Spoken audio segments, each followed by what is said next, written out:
the farm production was centered, on family farms that were local, and they were selling to a small number of people.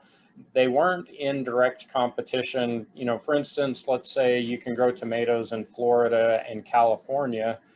People who were growing tomatoes in Florida were not competing with people who were growing tomatoes in California.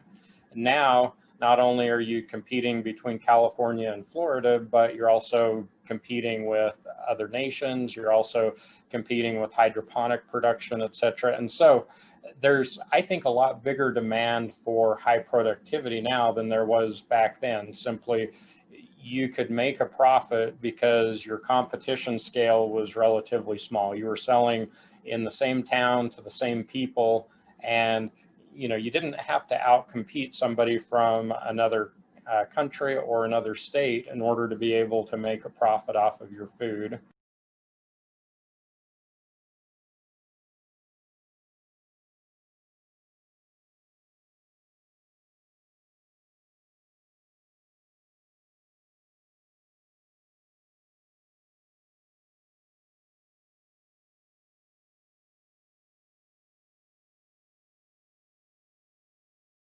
Riboflavin, I think, was the most obvious of them. The amounts had dropped a little bit. Some of them hadn't changed much.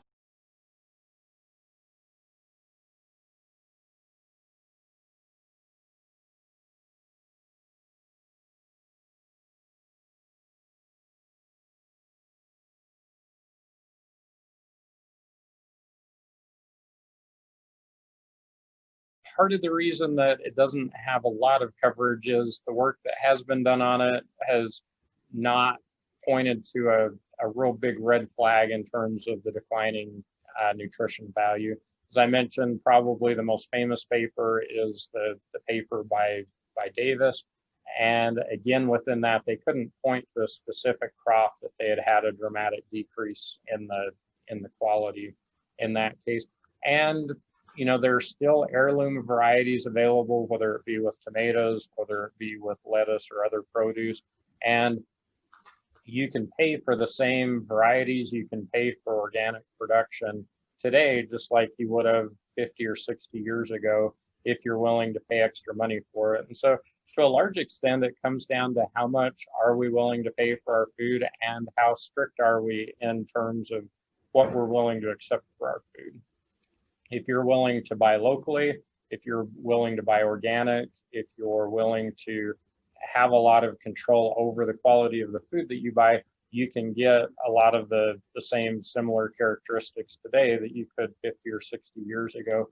But, people who tend to have less income tend to be, more willing to pay for, or they're more price conscious.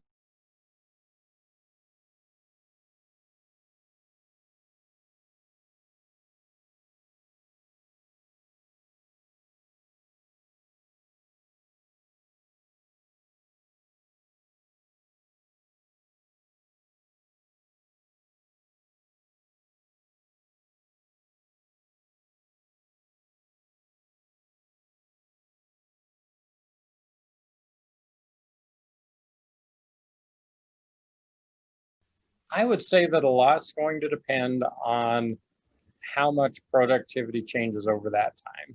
If we look forward 30 years and our productivity is pretty similar to what it is today, I anticipate that the nutritional content's also going to be fairly similar.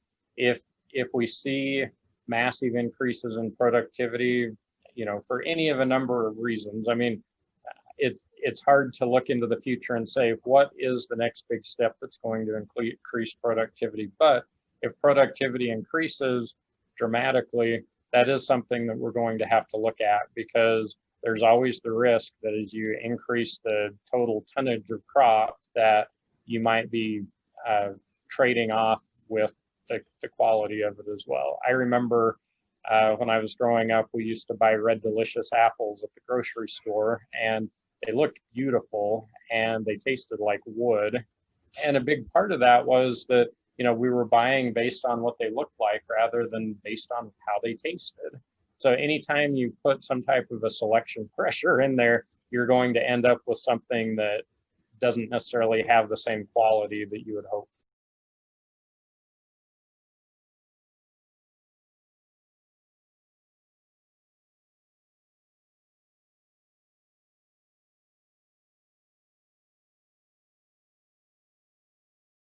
Fruits and vegetables tend to be some of our higher quality foods that we tend to eat. And, at least in the United States, our staple diet tends to consist of a lot of corn, a lot of soybean, uh, a lot of wheat, and a fair amount of rice.